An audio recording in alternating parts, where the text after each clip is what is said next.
ज़ायरानॉट अपने कस्टमर्स के लिए लाए हैं फेस्टिव ऑफर, जहां लॉन्ड्री और ड्राई क्लीन पर आपको मिलेगा flat 15% of. Minimum order value ₹300 and above. साथ ही मिलेगी फ्री पिकअप एंड डिलीवरी की फैसिलिटी। ये ऑफर 7 सितंबर से 30 सितंबर तक सीमित है। ज़ायरानॉट में आपको मिलेगी प्रीमियम पैकेजिंग, रास्ते की धूल से बचने के लिए customize van, hygienic wash and storage के लिए इन हाउस वर्कशॉप, बेहतर सफाई और कपड़ों की सुरक्षा के लिए जर्मनी बेस्ड केमिकल यूज किए जाते हैं, जो कि इंपोर्टेड मशीन में इस्तेमाल होते हैं। एक बार जरूर ज़ायरानॉट का एक्सपीरियंस लीजिए और डिफरेंस फील कीजिए। जरूर ट्राई कीजिए ज़ायरानॉट प्रोफेशनल लॉन्ड्री एट अलाइट petrol pump next to Baghe Firdaus मस्जिद, वंजारपट्टी नाका, भिवंडी। हेलो फ्रेंड्स, मैं फिरोज मेमन द वॉइस में आप सभी का स्वागत है।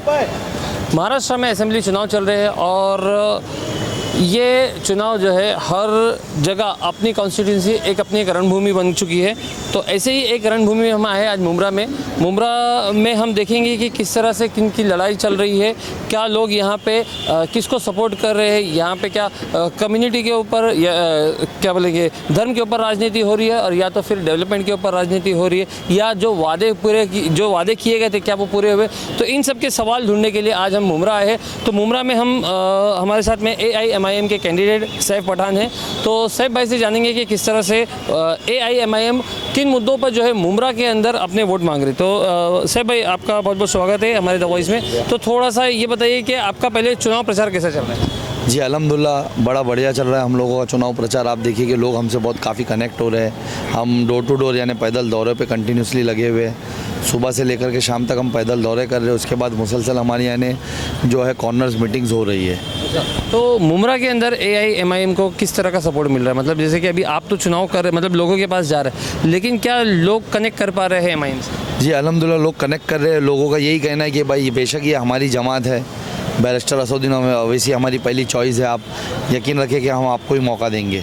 तो इस तरीके से काफ़ी बढ़िया यानी बेटर रिस्पांस मिल रहा है हम लोगों को। किन मुद्दों पे आप जनता के बीच में जा रहे हैं, किन मुद्दों पे आप वोट मांग रहे हैं? देखिए हम लोग कंटिन्यूसली पिछले 10 सालों से जो यहाँ के मौजूदा विधायक हैं, हमने उनके जो भी भ्रष्टाचार है लोगों के बीच में उजागर किया। आज भी हम वही मुद्दों को लेकर के यानी सामने हैं।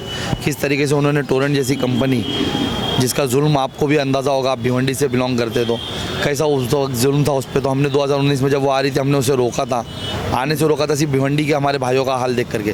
तो हम उसके ऊपर जा कर के लोगों को बोल रहे कि हम उसके खिलाफ 2 बार भूख हड़ताल कर चुके। टोरेंट के खिलाफ एक दिन हम लोगों ने 10 दिन की थी एक बार हम लोगों ने, और एक बार हम लोगों ने 3 दिन की थी। आप हमें मौका दीजिए, इंशाल्लाह ताला हम टोरेंट का कॉन्ट्रैक्ट जो है वो रद्द करवाएंगे। यहाँ से कब्रस्तान जो आज हमारे शहर को कब्रस्तान मिला है वो अभी तक लीगल नहीं मिला है। हमने भी हाल ही में 13 दिन की यानी धरना प्रदर्शन किया था एम गेट पे मुमरा स्टेशन पे। तो हम वो बोल रहे हैं कि हम यानी कब्रस्तान को लीगल करवाएंगे। यहाँ के रिजर्वेशन ज़मीनों पे जो यहाँ के मौजूदा विधायक है और उनके साथियों का कब्ज़ा है, हम वो कब्ज़े से बाहर लाएंगे इंशाल्लाह ताला। वहाँ पर जो तालीमी इदारों का यानी हमारा रिजर्वेशन है हम वो बनाएंगे। तो इन सब मुद्दों का यानी शहर के मुद्दों को लेकर के आज भी हमारे शहर में पानी की तकलीफ़ है। आप सोचिए बुनियादी सहूलतों में सबसे अहम है पानी। अगर वो पानी की तकलीफ़ हमारे शहर को है तो क्या इन्होंने 15 साल के विधायक ने और 20-20 सालों के नगर सेवकों ने क्या काम किया?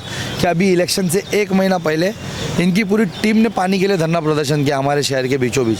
तो आप उनका फेलियर बता रहे कि अगर सोचिए जिनको आपने वोट दिया, 15 साल विधायक रखा, 20 साल उनके लोगों को नगर सेवक रखा, अगर वो पानी जैसी अहम चीज़ के लिए अगर आज वो धरना प्रदर्शन कर रहे तो उनका फेलियर आप खुद जानिए।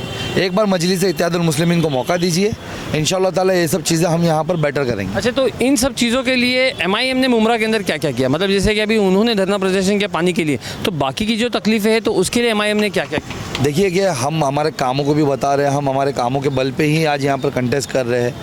आप अगर मुमरा स्टेशन से आए होंगे तो हमारे मुमरा स्टेशन एक वाहिद ऐसा स्टेशन था जहाँ पर 2017 तक पूरे कल्याण से लेकर के VT स्टेशन तक 21 स्टेशनों में से हर स्टेशन पे एस्केलेटर्स लगा दिए गए थे वहाँ के यानी सीनियर सिटीजन्स के लिए, हैंडीकैप्स भाइयों के लिए और हमारी यानी ख़वातीन के लिए। सिर्फ मुमरा को इग्नोर किया गया था, जिसके लिए मैं खुद पर्सनली 2 दिन भूख हड़ताल पे रहा।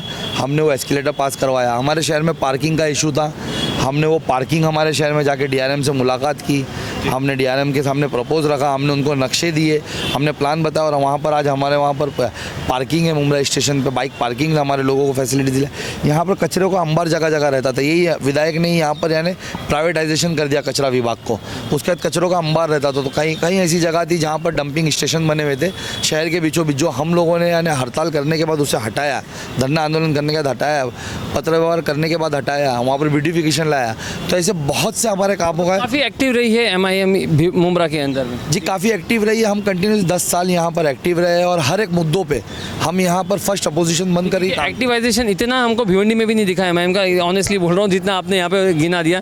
तो सर भाई ये बताइए कि जो मौजूदा आमदार है, जो मौजूदा MLA है, पिछले 3 टर्म से उन्होंने यहाँ पे ये किया है, तो उनका कितना प्रभाव फिलहाल इस इलेक्शन में? देखिए इस इलेक्शन में उनका प्रभाव बिल्कुल भी नहीं है। वो जो भी यानी पैसों के बल पर यानी पब्लिक जमा कर पा रहे हैं, वही पब्लिकों को हर यानी अपने क्या बोलते हैं कॉर्नर मीटिंग्स में लेके जा रहे हैं, अपनी रैलियों में लेके जा रहे हैं। लेकिन आम जनता उनको पसंद नहीं कर रही है यहाँ पर, क्योंकि 15 सालों में उन्होंने हमारे शहर को कुछ भी डेवलप नहीं किया। सिर्फ एक कॉन्क्रीट रोड बना देना कोई शहर का यानी मुस्तकबिल संवारना नहीं होता है।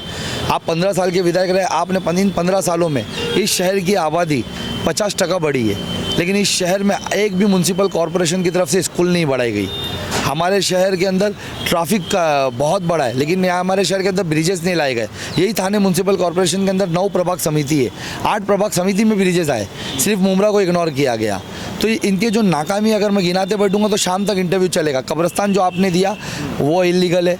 रोज़गार के लिए हमारे शहर को एक स्लाटर हाउस मिला था, 17 एकड़ का स्लाटर हाउस मिला था। सोचिए आप 17 एकड़ के स्लाटर हाउस में 10 से 15 हज़ार युवा यहाँ रोज़गार पाते थे, इन्होंने वो भी हमसे छीन लिया। इन्होंने हमको यानी हॉकर जोन बना के नहीं दिया आज तक। आज भी देखिए हॉकर्स बेचारे रोडों पे है, म्यूनसिपल कॉर्पोरेशन का जब मन चाहता है उनको उठा करके फेंक देती है, उनके सामानों का नुकसान करती है। गरीब हफ्ते भर में जो कमाते, महीने भर में जो कमाते, 2 दिन के अंदर वो नुकसान कर दिया जाता है।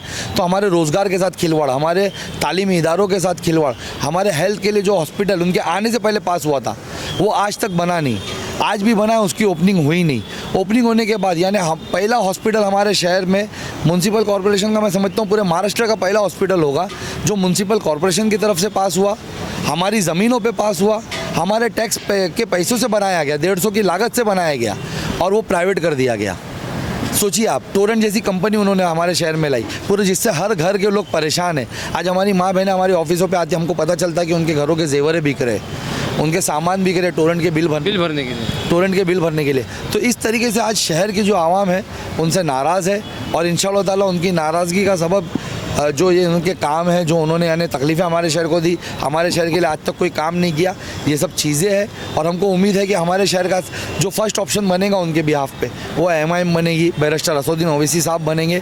हमारा मशरा आप जानते हैं हमारे शहर का कैसा है, इस कॉन्स्टिट्यूंसी का 52% वोटर्स मुस्लिम्स है, तो कहीं ना कहीं वो असदुद्दीन ओवैसी साहब का 52% वोटर्स मुस्लिम है। तो क्या यहाँ पे धर्म के नाम पे वोट मांगे जा रहे हैं? क्योंकि अगर 52% मुस्लिम है तो 48 कहीं ना कहीं नॉन मुस्लिम भी है, तो इसके ऊपर जो है यहाँ पे क्या राजनीति दिख रही है क्या? नहीं, देखिए हम लोग यहाँ पर धर्म के नाम पे वोट नहीं मांग रहे। जो मांग रहा होगा तो मुझे उसका पता नहीं, मैं अपने प्रचार में बिजी हूँ, लेकिन हमारी तरफ से ऐसा नहीं। हमने आज तक जो भी काम किया, क्या मुंब्रा का हिंदू MIM को पसंद करेगा, उनको वोट कर सकता है? बेशक पसंद करेगा। आज जो भी मेरी माँ बहनें, चाहे वो हमारे दलित समाज से हो या हिंदू समाज से हो, अगर वो जब एस्केलेटर से चलती होगी तो कहीं ना कहीं दिल से मुझे दुआ देती होगी, तो मुझे यकीन है वो मुझे वोट भी देगी।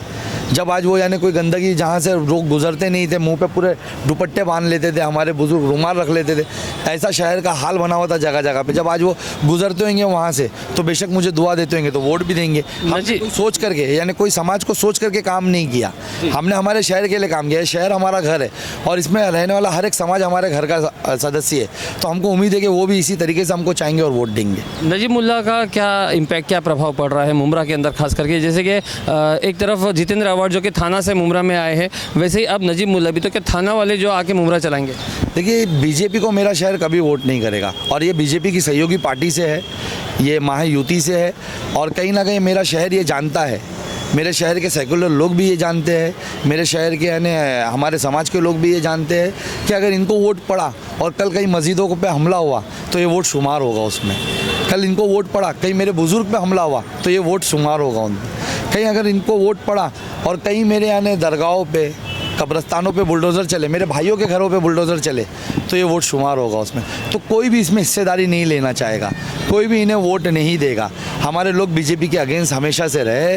यही वो शहर है कि जहाँ का एमपी 2 टाइम का एमपी, मौजूदा सीएम का लड़का, वो यहाँ पर एमपी कंटेस्ट कर रहे थे तीसरी बार। इस शहर ने वन साइड 1,20,000 वोट दिया और 1,03,000 उनके अगेंस्ट वोट दिया। सिर्फ उनको 13,000 वोट मिले और बाकी छोटी पार्टियों को वोट गए। तो ये आप समझिए कि सिर्फ 1,20,000 में से 13,000 वोट मिले। जो फिरका प्रस्त सोच रखते होंगे शायद उन्होंने उन्हें वोट दिया होगा, बाकी 1,07,000 लोगों ने उनके विरोध में वोट दिया। तो बीजेपी को मेरा शहर कभी भी एक्सेप्ट नहीं करेगा और मुझे पूरा यकीन है कि बीजेपी के साथ नहीं जाएगा। जी बहुत बहुत शुक्रिया साहिब भाई हमसे बात करने के लिए। हम उम्मीद करते हैं कि आपका चुनाव जो है बहुत अच्छा गुजरे।